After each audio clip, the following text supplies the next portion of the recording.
ॐ रामाय रामभद्राय रामचन्द्राय वेधसे रघुनाथाय नाथाय सीतायाः पतये नमः।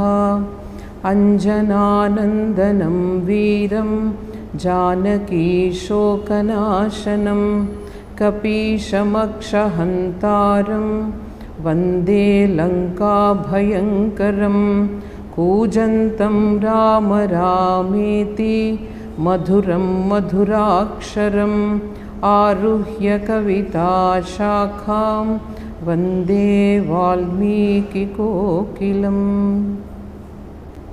శ్రీమద్ రామాయణంలో మనం అతి సుందరమైనటువంటి సుందరకాండలో ఉన్నాం. ఇది ఎందుకు సుందరకాండ అన్నారంటే, ఇక్కడ శ్రీమద్ రామాయణంలో ప్రముఖ ఘట్టమైనటువంటి సీత యొక్క జాడ హనుమంతుడు మనకి ఇందులో కనిపెడతాడు కాబట్టి ఇది చాలా ప్రముఖమైనటువంటి కాండము. సీత అంటే ఒక ఆధ్యాత్మిక శక్తికి, మనలో ఉన్నటువంటి ఆత్మకు సంకేతం అనుకుంటే, మనం ఏంటంటే మన విలాసాలతో, మన యొక్క భోగ లాలసతో మనం మునిగి ఉన్నప్పుడు ఆవిడ లోపల ఆ ఆత్మ అనేది కృషించిపోతుంది. అంటే కృషించిపోతుందంటే ఆత్మ హాని జరుగుతుంది. మనం ఎప్పుడైతే భోగ లాలసలో మునిగి తేలుతూ ఉంటామో మనకు శాస్త్రాలు చెప్తాయి అది ఆత్మహాని, ఆత్మకు హాని కలుగుతుంది.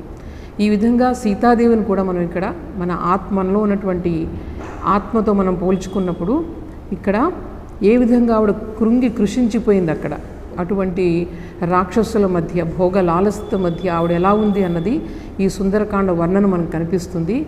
ఈ విధంగా ఈ హనుమంతుడేమో మనలో ఉన్నటువంటి బుద్ధికి ప్రతీక, విల్ పవర్ అంటారే దానికి ప్రతీక.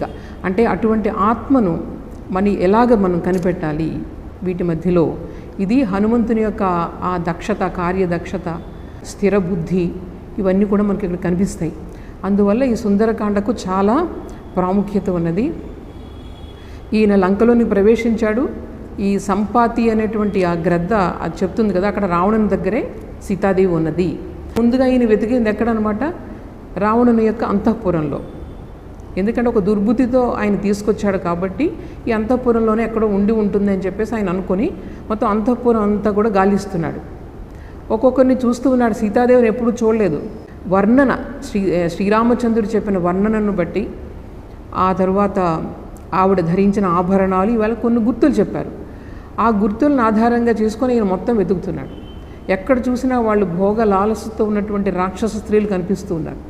చాలా సౌందర్యవతులు ఉన్నారు. ఎందుకంటే ఈ రాక్షసాధముడు ఎవరైతే ఉన్నాడో ఎక్కడికి వెళ్ళినా మొత్తం ఆ భార్యలను అపహరించుకుని తీసుకుని వచ్చి తన యొక్క అంతఃపురంలో పెట్టుకునేవాడు. వాళ్ళు కూడా ఏంటంటే నెమ్మదిగా ఈ రావణుని యొక్క భోగ లాలసతో వాళ్ళు అలవాటు పడిపోయి వాళ్ళు కూడా అతనికి దాసోహమని వాళ్ళందరూ ఉన్నారనమాట. ఈ స్త్రీలందరూ కూడా ఎక్కడెక్కడి నుంచో వచ్చిన స్త్రీలు కొన్ని వేల మంది ఉన్నారు.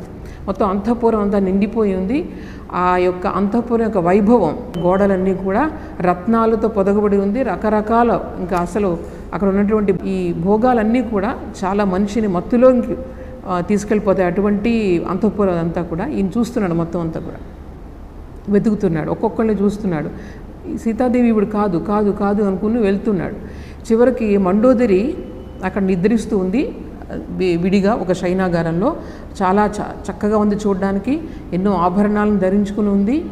ఆవిడని చూసి ఒక్క క్షణంలో ఈ మన హనుమంతుడు ఆయన అనుకున్నాడు ఈవిడే సీత అయి ఉంటుంది. ఆయనకు అనిపించింది అనమాట.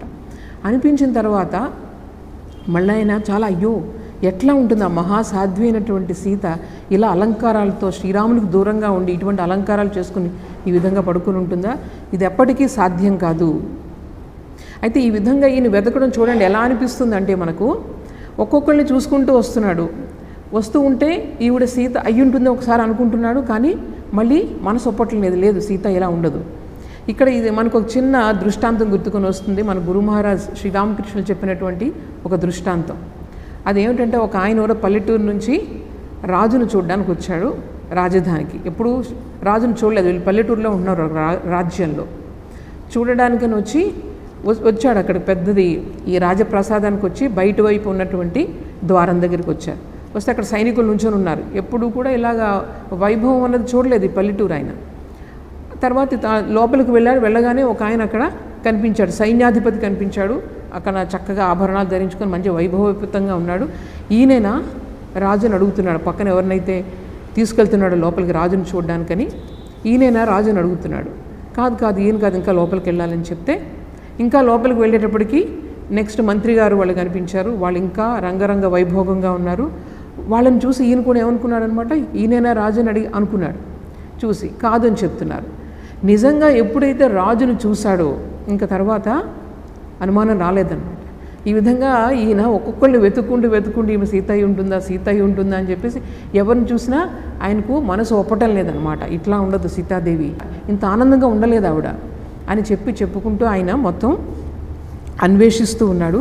అయితే అన్వేషిస్తూ పాపం రాత్రంతా ఆయన ఏం చేస్తున్నాడు, ప్రతి స్త్రీ దగ్గరికి వెళ్ళి చూస్తున్నాడు. ఆయన ఆభరణాలు ఒక ఆనవాళ్ళు చెప్పారు కదా శ్రీరామచంద్రుడు, ఆ ఆభరణాలు ఎవరైనా వేసుకున్నారా, ఇక్కడ పడి ఉందా, ఇట్లా ఏంటంటే ప్రతి స్త్రీని చూడాల్సి వస్తుంది. పాపం చూడాల్సి వచ్చి ఆయన అనుకుంటున్నారట, నేనేంటి ఇలాగ స్త్రీలను చూస్తున్నాను, నేను ఈ విధంగా నేను నిజంగా తప్పు చేస్తున్నట్లున్నాను. ఈ పరాయి స్త్రీలను, ఇటువంటి భోగ లాలసతో వీళ్ళు నిమగ్నమై ఉన్నవాళ్ళు, ఇట్లాంటి వాళ్ళని నేను దగ్గరగా వీళ్ళు ఇలా చూడాల్సి వస్తుంది అని చెప్పేసి ఆయన చాలా బాధపడుతున్నాడు. బాధపడి మళ్ళీ తను చేస్తున్నది సరే అని చెప్పి ఆయనే సర్ది చెప్పుకున్నాడు. ఇక్కడ చూడండి, మనం ఆంజనేయ స్వామి గుర్తు రాగానే మనకు గుర్తొచ్చేది ఏమిటనమాట, ఆయన యొక్క పవిత్రత. ఆంజనేయ స్వామి అనగానే మనకు భారతదేశంలో ఏమిటనమాట, ఆయన యొక్క కార్యదక్షత, బుద్ధి కుశలత, తరువాత ఆయన యొక్క పవిత్రత, బ్రహ్మచర్యం. దీనివల్ల ఇక్కడ ఆయన ఎంత చక్కగా తన్ను తాను ఆత్మవిమర్శ ఆయన చేసుకుంటున్నారనమాట. చేసుకుని ఆయన చెప్తున్నారు, నిరీక్షమాణశ్చ తదా తాహ స్త్రియః స మహాకపి జగామ మహతీం శంకాం ధర్మ సాధ్వస శంకితః. ఒకసారి వీళ్ళందరినీ ఆడవాళ్ళని ఇలా చూస్తున్నానే, నేనేమైనా తప్పు పని చేస్తున్నానని ఒక శంక, ఆయనలో ఒక చిన్న సందేహం వచ్చిందట. ఇప్పుడు ఈ విధంగా వీళ్ళందరూ కూడా గాఢ నిద్రలో ఉన్నారు, వీళ్ళని నేను ఇలా చూస్తున్నాను సరైనదా కాదా అని చెప్పి ఆయన అనుకుంటున్నాడు అనమాట. అని తర్వాత ఆయన చెప్తున్నాడు, ఈ కామం దృష్టా మయా సర్వా విశ్వస్తా రావణ స్త్రియ నహిమే మనసః కించిత్ వైకృత్యముపపద్యతే. కానీ చూడండి, ఎవరికైతే పవిత్రత ఉన్నదో వెంటనే ఆయన అనుకుంటున్నాడు, ఇటువంటి వాళ్ళని నేను చూసి, ఈ స్థితిలో వీళ్ళని చూసి కూడా నాలో పవిత్రత కొంచెం కూడా లోపం రాలేదు, నా మనసు చాంచల్యం చెందలేదు, నేను ఒక మహత్ కార్యం కోసం నేను ఇక్కడికి వచ్చాను. మనోహి హేతు సర్వేషాం ఇంద్రియాణం ప్రవర్తనే శుభాశుభా స్వవస్థాసు తచ్చమే సువ్యవస్థితం. ఈ విధంగా చూస్తున్నప్పటికీ నాకు మనస్సులో ఎటువంటి నాకు వికారం కలగలేదు, కాబట్టి నేను సన్మార్గంలోనే ఉన్నాను. ఆయన దృఢ నిశ్చయంతో తనకు తానే సరిచెప్పుకుంటున్నాడు. ఆయన ఏమిటంటే, మరి నేను ఇప్పుడు ఒక సీతాదేవిని వెతకడానికని వచ్చాను, మరి స్త్రీలను చూడకుండా ఎవరిని చూస్తాను, వెతకాలంటే చూడాలి కదా, నేను తప్పు పని చేయటం లేదు, నేను ఒక రామ కార్యం మీద వచ్చాను, జంతువుల మధ్యలో నేను వెళ్ళి చూడలేను కదా, మనుషుల మధ్యలోనే చూడాలి, ఆ స్త్రీ కాబట్టి స్త్రీలనే చూడాలి, అందువల్ల నేనేం తప్పు చేయటం లేదని చెప్పి ఆయన తనకు తాను సరి చెప్పుకున్నాడు అనమాట. అంటే ఇక్కడ చూడండి, మనకు రామాయణం గుర్తు రాగానే ఈ రామాయణం అనేటువంటి ఈ మహావృక్షానికి ఈ ఫలాలు ఏమిటంటే, ఆరగించాల్సినటువంటి ఫలాలు శ్రీరామకృష్ణుడు చెప్పారు కదా, ఇదేమిటి ఈ శాస్త్రంలో ఇది ఉంది తప్ప ఊప ఇవన్నీ కూడా మీరు ఆలోచించొద్దు. ఆ శాస్త్రం ఇచ్చేటువంటి ఫలాలను మనం తీసుకొని మన యొక్క సంస్కారాన్ని పెంచుకోవాలి, సాంస్కృతికంగా మనం తయారవ్వాలి. ఇదే మనకు శాస్త్రాల నుంచి మనం నేర్చుకోవాల్సింది. ఇక్కడ రామాయణం అనేటువంటి ఈ వృక్షం మనకు అందించే ఫలాలు ఏమిటనమాట, ఈ శ్రీరామచంద్రుల యొక్క అన్యోన్య దాంపత్యం, కష్టంలోనూ సుఖాల్లోనూ దంపతులు ఎలా ఉండాలి, అన్యోన్యత, తర్వాత పవిత్రత. ఈ పవిత్రత పాతివ్రత్యం, ఒక స్త్రీకి పాతివ్రత్యం వల్ల ఎటువంటి లాభం కలుగుతుంది, ఎలా ఉంటారు పాతివ్రత్యంలో ఉన్నటువంటి స్త్రీలు, ఈ విధంగా ఈ అన్యోన్య దాంపత్యం, ఈ పవిత్రత అన్నది ఈ రామాయణం మనకు అందించేటటువంటి మహాఫలం. ఒకసారి మీరు ఆలోచిస్తే మన సాంస్కృతిక జీవనాన్ని, భారతీయ సాంస్కృతిక జీవనాన్ని ఈ రోజుకి కూడా ఇంత పవిత్రంగా కట్టి ఉంచుతున్నది ఏంటంటే ఇటువంటి మహాగ్రంథాలు. ఆలోచించుకుంటే సీతారాముల్లా ఉండండి అని చెప్పి ఆశీర్వదిస్తారు అందరూ కూడా. సో ఇంకొకటి ఏమిటంటే ఈ పవిత్రత, ఎటువంటి పరిస్థితుల్లో అమ్మ సీతాదేవి ఎటువంటి పరిస్థితుల్లో ఉన్నారు అంటే, ఇంక అసలు శ్రీరాముడు కనిపిస్తాడో లేదో అనేది కూడా ఆవిడకి సంశయం వస్తుంది. ఎట్లాంటి వాళ్ళకైనా సరే చిత్రహింసలు పెడుతున్నాడు రావణుడు, ఈ రాక్షస స్త్రీలందరూ కూడా చిత్రహింసలు పెడుతున్నాడు. ఆవిడ వెళ్ళిన దగ్గర నుంచి స్నానం కూడా చేయలేదట, ఆ శోకంతో ఆవిడ మునిగిపోయి ఉందన్నమాట. ఈ సముద్రానికి అవతలికి తీసుకెళ్ళిపోయారు. ఇంక అసలు శ్రీరాముడు వచ్చే అవకాశం కూడా లేదు మామూలుగా కూడా. కానీ శ్రీరాముని యొక్క ఆ సాహసం పైన ఆవిడకి అంతటి నమ్మకం ఉంది కాబట్టి ఆవిడ ధైర్యాన్ని కోల్పోలేదు. ఎప్పటికైనా ఆయన వస్తాడు, నన్ను తీసుకెళ్తాడని చెప్పి ఎంత ధైర్యంగా ఆవిడ ఉంది. పాతివ్రత్యం అన్నది మనకు అద్భుతంగా కనిపిస్తుంది ఇందులో. తరువాత బ్రహ్మచర్య దీక్ష, శ్రీ ఆంజనేయ స్వామి యొక్క బ్రహ్మచర్య దీక్ష, కార్య దక్షత, గురుభక్తి, స్వామి పరాయణత, ఒక పవిత్ర కార్యం చేయడం కోసం ఎన్ని రకాలైనటువంటి మనం ఆటంకాలను ఎదుర్కోవాలి, ఏ విధంగా, ఇదంతా కూడా మనకు కనిపిస్తుంది రామాయణంలో. అందువల్ల ఈ రామాయణం మనకి ఇప్పుడు చిరస్థాయిగా ఎప్పుడు కూడా నిలబడి ఉంటుంది. ఎన్ని రోజులైతే హిమాలయాలు ఉంటాయో అన్ని రోజులు కూడా ఈ రామాయణం ఉంటుందని చెప్పేసి ఋషి వాక్యం అన్నమాట. అటువంటి మహాగ్రంథం ఇది. అయితే ఇప్పుడు ఈయన వస్తున్నాడు. ఈయన అందరినీ గుర్తుపట్టి ఇది మాత్రం ఆయనకు ఈ సీతాదేవి కాదు అని చెప్పి చాలా నిరాశ చెందాడు. అయితే ఎక్కడ వెతకను, నేను అంతా వెతికానే, మొత్తం అంతఃపురం వెతికాను, ఈ ఊళ్ళలో ఉన్నటువంటి మొత్తం గృహాలన్నీ వెతికాను, ఎక్కడా కనిపించలేదు. ఇక సుగ్రీవుడు నేను తిరిగి వెళ్తే తప్పకుండా నాకు మరణదండని విధిస్తాడు, నేను ఏం చేయను అని చెప్పి పాపం ఈయన మళ్ళీ ఆలోచనలో పడి ఈయన ఏమనుకుంటున్నాడంటే, ఇంక నేను ఇలా నిరుత్సాహపడకూడదు, వెనక్కి వెళ్ళినా నాకు మరణం తప్పదు, అయినా సరే నేను వెతుకుతూనే ఉంటాను ఇక్కడ సీతాదేవిని, అందుకని నేను వెనక్కి వెళ్ళానంటే వాళ్ళకి నేను ఒక శుభవార్తను అందించలేను కదా, దీనివల్ల వాళ్ళకి నష్టమే కలుగుతుంది. ఇంకా సీత జాడ కనిపించలేదంటే ఇది ఒక్కటే చివరి ఆశ కింద మిగిలి ఉంది. మొత్తం ప్రపంచం నలుమూలలా వాళ్ళు వెతుకొచ్చారు, ఎక్కడా కనిపించలేదు. ఈ దక్షిణ దిక్కుకి వచ్చాడు అనడానికి, ఎందుకంటే వాళ్ళు దక్షిణ దిక్కుగా పోయారని చెప్పేసి వాళ్ళకి ఆనవాళ్ళు కనిపించాయి.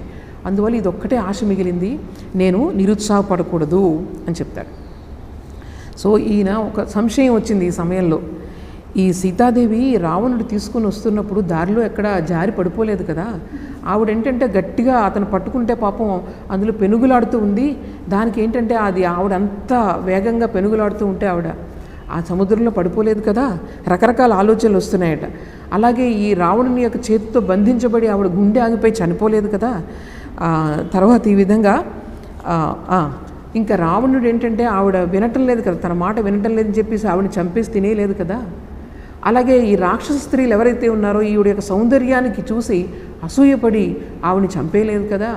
ఇట్లా రకరకాలుగా ఆయన అనుకుంటున్నాడు పాపం. ఈవిడ మహాసాధ్వి కదా, ఇటువంటి అరాచకానికి ఆవిడ బలైపోయి పాపం ఆవిడ ప్రాణాలు విడిచి ఉంటుంది అని చెప్పి రకరకాలుగా ఆయన అనుకుంటున్నాడు అనమాట. ఇప్పుడు సీతాదేవి ఇలా నాకు కనిపించలేదు అని చెప్పి నేను ఈ వార్తను రాముడికి చెప్పాను అనుకోండి, రాముడు వెంటనే ప్రాణాలు విడుస్తాడు. రాముడు ప్రాణాలు విడవడం చూస్తే లక్ష్మణుడు చనిపోతాడు. ఈ రామలక్ష్మణులు ఇద్దరు చనిపోయారని చెప్పి ఎవరు, సుగ్రీవుడు, ఆయన ప్రాణాలు విడుస్తాడు, ఎందుకంటే ప్రాణ స్నేహితుడు ఆయన. సుగ్రీవుడిని చూసి రుమ భార్య ప్రాణాలు విడుస్తుంది. తర్వాత ఈ తారు ఆల్రెడీ వాలి చనిపోయాడు, తర్వాత సుగ్రీవుడు కూడా చనిపోయాడని చెప్పి ఆవిడ ప్రాణాలు విడుస్తుంది. తల్లి చనిపోయిందని చెప్పి తర్వాత అంగదుడు కూడా ప్రాణాలు విడుస్తాడు.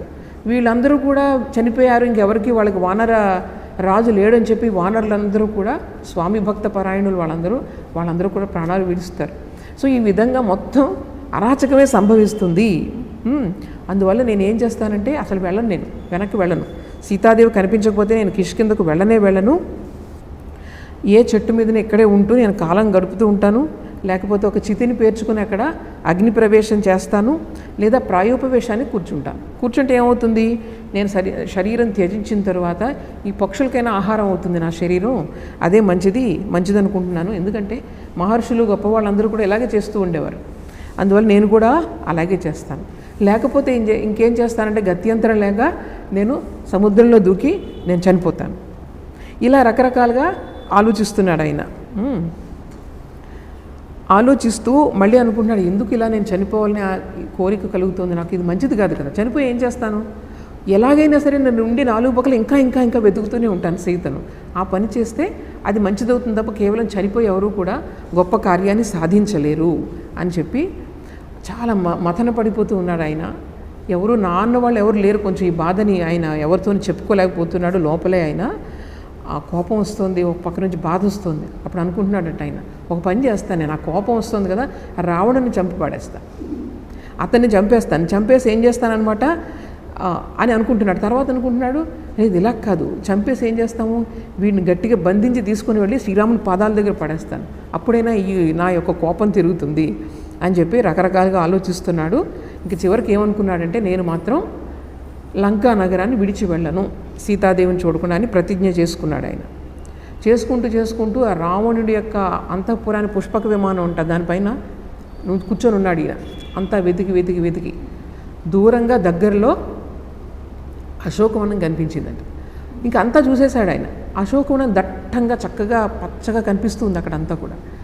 అచ్చా ఇది ఒకటే కదా నేను చూడలేదు, ఈసారి ఏం చేస్తానంటే ఈ అశోకవనంలో కూడా ఒకసారి చూద్దాం వెళ్ళి అని చెప్పి ఆయన ఈసారి దైవ సహాయాన్ని కోరుకుంటున్నాడు. ఇది ఒక్కటే మిగిలింది, ఇంకెక్కడ అన్నీ వెతికేశాడు. కాబట్టి సీతాదేవికి ముందు నమస్కరించాడట, తర్వాత రామలక్ష్మణులకి కూడా నమస్కరించి మొత్తం రుద్రుడికి, ఇంద్రుడికి, యముడికి, ఈ దేవతలందరికీ కూడా నమస్కారం చేశాడు. సూర్యుడికి, చంద్రుడికి అందరికీ నమస్కారం చేశాడు.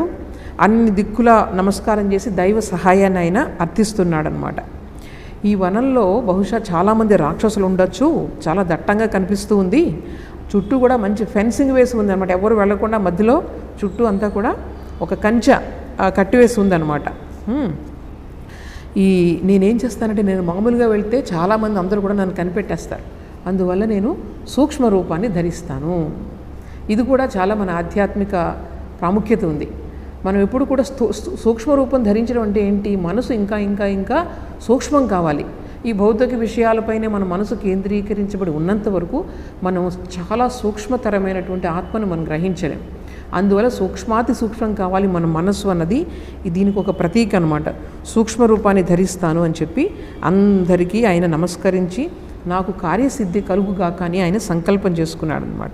సంకల్పం చేసుకుని మళ్ళీ సీతాదేవి యొక్క ఆ దేవ దుర్లభ సౌందర్యాన్ని ఒకసారి ఆయన గుర్తు చేసుకుని నాకు ఈ భయంకరమైనటువంటి ఈ పాపాత్ముడైనటువంటి ఈ రావణుని యొక్క కోరల్లో పడిందే అటువంటి సీతాదేవి నాకు ఈసారి కనిపిస్తే ఎంత బాగుంటుంది అని చెప్పి ఆయన అనుకుని ఈయన అశోకవనంలోనికి దూకాడట ఒక గెంతులో. ఆ అశోకవన వర్ణన చూడండి, ఈ రోజుల్లో కాలుష్యం లేదు కదా. అసలు వనాలంటే ఎలా ఉండేవంటే ఇంకా అపూర్వ శోభతో అనమాట, అన్ని వృక్షాలు పువ్వులతో నిండిపోయి ఉండేవి. అది వసంత ఋతువు. ఈయన ఒక్కసారి అలా దుమకగానే ఏమైందంటే మొత్తం పుష్పాలన్నీ కూడా రాలిపడ్డాయి కింద, ఎక్కడెక్కడ లేని రంగురంగుల పుష్పాలన్నీ కూడా. ఆయన మీదంతా పుష్పాల వర్షం కురిసిపోయి ఒక పుష్పాల సమూహంలాగా ఉన్నాడట ఆయన. సో చక్కటి వర్ణన ఉంటుందన్నమాట మొత్తం ఈ 14వ సర్గలో. అక్కడ ఎలా పుష్పాలు ఎలా ఉన్నాయి, అలాగే ఈ జలపాతాలు. ఈయన రావణుడు అశోకవనాన్ని సర్వాంగ సుందరంగా తీర్చిదిద్దాడు. అక్కడ కృత్రిమ జలపాతాలను కల్పించాడట అప్పట్లోనే. అక్కడికేమో చక్కటి కొలలు ఉన్నాయి. ఆ కొలలకేమో ఇక్కడికి వచ్చిన జంతువులన్నీ కూడా వచ్చి అక్కడ కావాలంటే నీళ్లు తాగడానికి అనుకూలంగా మెట్లు అవన్నీ కూడా ఏర్పరిచాడట. చాలా చక్కగా ఈయన అనుకుంటున్నాడు అనమాట, ఈ రావణుడు చాలా దురాత్ముడే అయినప్పటికీ ఎంత సర్వాంగ సుందరంగా తీర్చిదిద్దాడు అని చెప్పి అనుకుంటున్నాడు. అక్కడ పద్మ సరస్సు ఉందట. అక్కడ చక్కటి సరస్సు ఉంది. ఆ సరస్సు ఎంత మనోహరంగా ఉందంటే తప్పకుండా అమ్మ సీత ఇక్కడ ఉంటే కనుక ఇక్కడ వస్తుంది తప్పకుండా. ఆవిడ స్నానం చేయడానికి కానీ ఆ సంధ్యోపాసన చేసుకోవడానికి కానీ అక్కడికి వస్తుంది తప్పకుండా. నేను ఇక్కడే వేచి చూస్తూ ఉంటాను మొత్తం రోజంతా కూడా, ఎప్పటికైనా ఆవిడ వస్తుంది అని చెప్పి ఆయన అనుకుంటున్నాడు అనమాట. అనుకుంటూ ఉంటే ఇలాగా కొద్దిసేపటికి దగ్గరలోనే ఒక భవనం కనిపించింది. ఆ భవనం ఎలా ఉందంటే చాలా చక్కగా ఉంది. ఆ మొత్తం చాలా ఎత్తైన భవనం అనమాట. అప్పుడు ఇదేదో చాలా అందంగా ఉంది అని చెప్పి ఆ భవనం మీదకి ఈయన దూకుతాడనమాట. అక్కడ అమ్మ సీతాదేవిని ఆయన చూస్తున్నాడు. ఇది చక్కటి దృశ్యం అనమాట. 15వ సర్గలో ఉంది ఇది. ఎలా చూస్తున్నాడంటే సీతాదేవిని, తతో మలిన సంవీతాం రాక్షసీభి సమావృతాం, చాలా మలినమైన వస్త్రాలతో చాలా శోక హృదయంతో ఒక స్త్రీని చూశాడనమాట.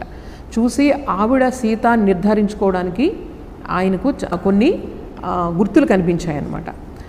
ఎలా ఉందట ఆవిడ, ఉపవాస కృషాం దీనాం నిశ్వసంతీం పునః దదర్శ శుక్లపక్షాదౌ చంద్రశేఖామివామలాం మంద ప్రఖ్యాయమానేన రూపేణ రుచిర ప్రభాం పినద్ధాం ధూమజాలేన శిఖామివ విభావసోహో పీతేనైకేన సంవీతాం క్లిష్టేనోత్తమ వాసస.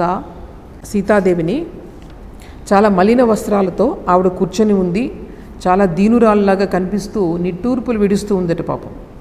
కానీ ఆవిడ ముఖం మాత్రం శుక్లపక్ష పౌడ్యమి నాటి చంద్రబింబంలాగా నిర్మలంగా ఉంది. చాలా సన్నగా చిక్కిపోయి ఉంది. కానీ శోకం చేత అగ్నిజ్వాల ఎలా అయితే పొగతో కప్పబడుతుందో ఆ విధంగా ఉంది. కానీ ఆవిడ ముఖంలో ఉన్నటువంటి ఏంటంటారు, ఆ పవిత్రత ద్వారా వచ్చే సౌందర్యం ఆయన చూస్తున్నాడనమాట. అలాగే ఏ అలంకారాలు లేకుండా ఒక నలిగిపోయిన వస్త్రం ఒకటి కట్టుకొని ఉంది ఆవిడ. బురద కొట్టుకుని ఉన్నటువంటి తామర తీగలాగా ఆవిడ కనిపిస్తూ ఉందట. ఆవిడ ముఖం చూస్తుంటే ఆ దుఃఖం అర్థమవుతూ ఉంది.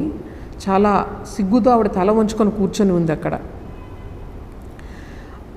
ఆ కళ్ళ నుంచి నీళ్లు పడుతున్నాయంటే ఎలా పడుతున్నాయంటే శ్రావణ మేఘాల్లాగా ఆవిడ కళ్ళ నుంచి వర్షంలాగా ఆ నీళ్లు వస్తున్నాయి. ఏదో పరధ్యానంగా ఆలోచిస్తూ ఉంది ఆవిడ. పాపం ఈ రాక్షస స్త్రీలు 4 వైపులా కూడా కూర్చొని ఉన్నారు. ఈ వేట కుక్కల మధ్య చిక్కుకుపోయినటువంటి ఒక లేడీలాగా పాపం ఆవిడ విలవిల్లాడుతూ ఉంది. చక్కటి పొడవాటి కేశ సంపద భూమిని తాకుతూ ఉందట. చక్కటి విశాల నేత్రాలు ఉన్నాయి. ఎప్పుడు కూడా రాజభోగాలు అనుభవించినటువంటి ఆ ముఖ తేజస్సు చాలా ప్రస్ఫుటంగా కనిపిస్తూ ఉందన్నమాట. తర్వాత ఒక్కొక్కటి కూడా ఆయన చూస్తున్నాడు. రాముడు చెప్పిన కొన్ని అలంకారాలు ఆవిడ శరీరం మీద ఉన్నాయి. తర్వాత ఏ అలంకారాలు అయితే శ్రీరాముని దగ్గర ఉన్నాయో ఆ రోజు పట్టు వస్త్రంలో కింద విడిచింది కదా అమ్మ, అవి మాత్రం లేవు. తరువాత ఏ పట్టు వస్త్రం అయితే చూపించాడో శ్రీరామచంద్రుడు అదే వస్త్రాన్ని ఇప్పటికీ కూడా ఆవిడ ధరించి ఉంది. అందువల్ల ఆయన నిర్ధారించుకున్నాడు, తప్పకుండా ఈవిడ శ్రీరాముని యొక్క భార్య అయి ఉంటుంది. ఈవిడ ఇంతటి రూప లావణ్యతతో ఉంది. ఈవిడ తప్పకుండా శ్రీరామునికి తగిన భార్య అయినటువంటి సీతాదేవి అయి ఉంటుంది. వీళ్ళిద్దరూ కూడా ఒకరి కోసం ఒకరు జన్మించినట్లుగా ఉన్నారు అని చెప్పేసి ఆయన అనుకుని నిర్ధారించుకుంటాడనమాట, సీతాదేవి అని చెప్పేసి. ఒకసారి దుఃఖం వచ్చింది. ఇటువంటి సీతాదేవి తర్వాత లక్ష్మణుడు కూడా ఎప్పుడు కూడా గురు శుశ్రూష చేస్తూ ఉండేవాడు, వినయ సంపన్నుడు అయినటువంటి లక్ష్మణుడు తర్వాత ఇటువంటి సీతాదేవి కూడా ఇటువంటి కష్టాలను అనుభవిస్తున్నారంటే కాలం ఎంత చెడ్డదో కదా నిజంగా అని చెప్పి చాలా ఈయన బాధపడ్డాడనమాట. తర్వాత అనుకోండి, ఇటువంటి సీతాదేవి కోసమే శ్రీరాముడు అక్కడ కబంధుణ్ణి సంహరించాడు, ఎంతోమంది రాక్షసుల్ని సంహరించాడు. ఇటువంటి సీతాదేవిని తిరిగి తీసుకొని రావడం కోసమే ఆయన ఇంత పని చేశాడు. నిజంగా ఈ ముల్లోకాలు కావాలా, ఈ ముల్లోకాల పట్ల రాజ్యాధిపత్యం కావాలా, సీతాదేవి కావాలా, ఇది ఆలోచించుకుంటే సీతాదేవిని కోరడమే, అటువంటి మహాసాధ్విని కోరడమే ఇది నిజంగా గొప్పతనం అవుతుంది. ముల్లోకాల యొక్క రాజ్యాధిపత్యం కూడా ఎందుకు పనికిరాదు అని చెప్పేసి ఆయన నిర్ధారించుకుంటాడనమాట. తరువాత ఈ రాక్షస స్త్రీలు ఎలా ఉన్నారు అని చెప్పేసి భయంకరమైన వర్ణన ఉంటుంది. ఎటువంటి రాక్షస స్త్రీలు, ఒక్కొక్కరికి ఒకే కన్ను ఉందట, ఒకే చెయ్యి ఉందట, భయంకరమైన వర్ణన ఉంటుంది అక్కడ. కానీ అమ్మ మాత్రం చాలా దీనంగా కూర్చొని ఉన్నప్పటికీ కూడా భర్త యొక్క పరాక్రమం గురించి ఆవిడకి తెలుసు కాబట్టి ఆవిడ ధైర్యాన్ని కోల్పోలేదు. ఇక్కడ చాలా చక్కటి ఒక శ్లోకం ఉంది. అదేమిటంటే ఆవిడకి రక్షణ ఎవరు? ఇక్కడ ఇంతమంది రాక్షస స్త్రీల మధ్య ఉంది కదా, రక్షణ ఎవరంటే ఇక్కడ చెప్తారు వాల్మీకి మహర్షి, రక్షితాం స్వేన శీలేన. ఆవిడ యొక్క చరిత్ర, శీలం మాత్రమే ఆవిడకి రక్షగా ఉన్నాయి. తాం దేవీం దీనవదనాం అదీనాం భర్తృతేజస రక్షితాం స్వేన శీలేన సీతామసితలోచనాం తాం దృష్ట్వా హనుమాన్ సీతాం మృగశాప నిభేక్షణాం మృగకన్యామివ త్రస్తాం వీక్షమాణాం సమంతతః. ఆమె శీలాన్ని ఆమెను రక్షిస్తూ ఉంటే ఆవిడ అక్కడ ఉంది. ఎలా ఉందట, భయంతో పాపం అటు ఇటు చూస్తోందట. ఎప్పుడు వస్తాడో మళ్ళీ రావణుడు అని చెప్పేసి భయంతో తొట్రుపాటుతో ఆవిడ చూస్తూ ఉన్నది. అటువంటి సీతాదేవిని ఈయన ఏం చేశాడనమాట, ఒక చెట్టు మధ్యలో తనను తాను కనిపించకుండా ఆకులతో కప్పుకొని ఆవిడ చూస్తూ ఉన్నాడు. చూస్తూ, ఇది రాత్రి పూట కాబట్టి ఆ రాత్రి ఆయన కిందకు దిగలేదు. చూస్తూ అక్కడే ఆయన సీతాదేవిని చూస్తూనే ఆ రాత్రి అంతా కూడా చెట్టు మీదనే గలిపాడు. ఉదయం అయ్యింది. ఉదయం అయ్యేటప్పటికి ఎవరు వచ్చారు ఇక్కడికి? రావణుడు లేచాడు. లేచిన వెంటనే సీతాదేవి గుర్తుకొచ్చింది. మళ్ళీ ఆవిడని ప్రలోభ పెట్టడానికి అని చెప్పి మళ్ళీ మొత్తం సర్వాలంకార భూషణుడై అలంకరించుకొని ఇటువైపు అశోకవనానికి వస్తున్నాడు అనమాట. వస్తూ ఉంటే వీళ్ళందరూ కూడా రాక్షస స్త్రీలందరూ కూడా ఒక 100 మంది రాక్షస స్త్రీలు ఈయన సంతోషపెట్టడానికి వెనకే వస్తున్నారు. వీళ్ళందరూ కూడా అన్యాయానికి విసురుతున్నారు, ఇచ్చేస్తున్నారు. అదంతా వర్ణన ఉంటుంది. సరే, ఇక్కడికి వచ్చిన తర్వాత పాపం వచ్చాడు, సీతాదేవి ముందు నుంచొని ఉన్నాడు. ఇదంతా పైనుంచి చూస్తున్నాడు హనుమంతుడు. పాపం ఆవిడ చూడగానే, రావణుని చూడగానే ఆవిడ విలవిల్లాడిపోయిందట. సముద్రం మధ్యలో ఆపదలో చిక్కుకున్న ఓడలాగా ఆవిడ విలవిల్లాడిపోయింది. అటువంటి సీతను రావణుడు చూశాడు. ఆవిడ కటిక నేల మీద కూర్చొని ఉంది. ఆ ఆభరణాలు లేవు, ఏదో 1-2 ఆభరణాలు ధరించి ఉంది, అవి కూడా దుమ్ము కొట్టుకుపోయి ఉన్నాయి. దేని మీద మనసు లేదు, పరధ్యానంగా ఉంది. మనస్సు అంతా కూడా రాముడిపైనే ఉంది. ఇటువంటి శోకంలో ఎలా ఉంది ఆవిడ అన్న సీతాదేవి యొక్క వర్ణన ఇక్కడ ఉంటుంది. పాపం ఎవరికి ఆ బాధను చెప్పుకోవడానికి నా అన్న వాళ్ళు ఎవరు లేరు అక్కడ. ఆవిడ ఒక మంత్ర కట్టు చేత కట్టుబడిన మహాసర్పంలాగా కొట్టుమిట్టాడుతుంది పాపం. ఈ విధంగా సీతాదేవి యొక్క వర్ణన ఇక్కడ ఉంటుంది. ఇక్కడ ఇటువంటి సీతాదేవి దగ్గరకు వచ్చి రావణుడు మాట్లాడినటువంటి మాటలు ఈ యొక్క అధమ సంస్కారానికి, తర్వాత నీచ సంస్కృతికి పరాకాష్ట అన్నమాట. ఆ మాటలు మనం చెప్పలేము. అయితే ఇక్కడ ఒక పాతివ్రత్యానికి అంటే ఇటువంటి ప్రలోభాల మధ్య కూడా, ఒక భయం మధ్య కూడా సీతాదేవి యొక్క పవిత్రత అనేది మనకి ఇక్కడ కనిపిస్తుంది అనమాట. చాలా అసభ్యమైనటువంటి మాటలు ఇక్కడ మాట్లాడతాడు ఆయన. చెప్తాడనమాట, చూడు మా యొక్క రాక్షసుల యొక్క ధర్మం ఏంటంటే ఎవరినైనా సరే అపహరించుకుని పోవచ్చు, ఎవరి భార్యను అపహరించినా మాకు దోషం లేదు, రాక్షస ధర్మం అది. కానీ నేను మాత్రం నిన్ను బలాత్కారంగా నేను అపహరించుకొని పోను, నీవు ఇష్టపడే వరకు కూడా నేను నిన్ను తాకను అని చెప్తాడనమాట. నీ మనసు మార్చుకొని ఎప్పుడైతే నువ్వు నా దగ్గరికి వస్తావో, నువ్వు ఇప్పుడు వచ్చి నా పట్టమహిషిలాగా మొత్తం భోగాలన్నీ కూడా అనుభవించు. ఎందుకు అలా భయపడుతున్నావు? నేను ఏమీ కష్టపడ్డాను, నాకు నీపై నా మనసు పడ్డాను కాబట్టి నేను నిన్నేమీ చేయను, నన్ను చూసి భయపడవద్దు, మూర్ఖత్వాన్ని వదిలిపెట్టు, రాముడు వస్తాడని ఎలా అనుకుంటున్నావు, ఎప్పుడో మర్చిపోయి ఉంటాడు నిన్ను, అటువంటిది ఎందుకు ఇలా బాధపడతావు నువ్వు అని చెప్పి చాలా కరుణతో అడుగుతున్నాడు అనమాట. చక్కటి అలంకారాలను అలంకరించుకో అని చెప్పి ఎలాంటి ప్రలోభాలు పెట్టాడో అన్నీ కూడా ఆయన అక్కడ ప్రలోభాలు పెడుతూ ఉన్నాడు. పెడుతూ ఉన్నా సరే ఇక్కడ ఎంత దృఢంగా ఆవిడ సమాధానం చెప్తుందో మనం తరువాత 21వ సర్గలో మనం చూస్తాం అన్నమాట. ఎంతటి ప్రలోభాలకు లొంగనటువంటి ఈ ధైర్యం ఆవిడకి ఎక్కడి నుంచి వచ్చిందంటే కేవలం ఈ పవిత్రత వల్లే వచ్చింది. మనసు ఎక్కడ చెక్కు చెదరలేదంటే ఆ పవిత్రత ఎట్లా ఉన్నదో మనం ఆలోచించుకోవచ్చు. ఇది 20వ సర్గ వరకు ఇది సారాంశం అనమాట. రేపు 21వ సర్గ నుండి సీతాదేవి ఈ రావణునితో మాట్లాడిన మాటలు ఇవన్నీ కూడా మనకు కనిపిస్తాయి. అవి వచ్చే వారం మనం తెలుసుకుందాము. ఈరోజు ఇంతటితో ముగిద్దాం. ఓం అసతో మా సద్గమయ తమసో మా జ్యోతిర్గమయ మృత్యోర్మా అమృతంగమయ. ఓం శాంతి శాంతి శాంతి. హరి ఓం తత్సత్. శ్రీరామకృష్ణార్పణమస్తు.